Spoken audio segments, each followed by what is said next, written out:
Hey, what's up? I'm gonna do a video of my Verde Eon 2012 bike check, starting from the top down. Everything's stock. I didn't change anything yet.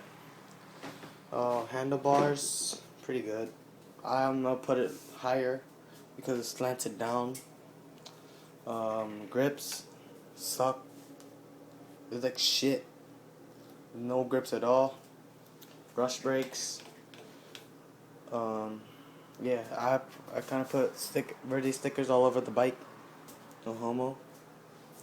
Uh, the seat fucking sucks. Um, Wheels look nice. I like the rims. The color's matte black. The frame. Cranks. Hub is loud. I like it. A lot of people been complaining about the hub, saying that it's too loud. Well, I like a loud hub. It sounds cool. Um, Cranks, pedals. These pedals I'm gonna change because I don't like it. It's plastic, and I'm gonna pop these reflectors out later on.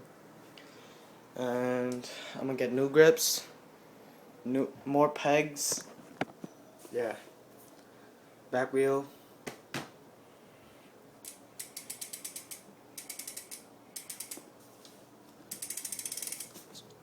This is a pretty good bike. Just gotta change a few things like the grips, and the suck ass seat. Um, I think that's pretty much. Yeah, so just comment, subscribe, like, and tell me what I'm missing. Thanks.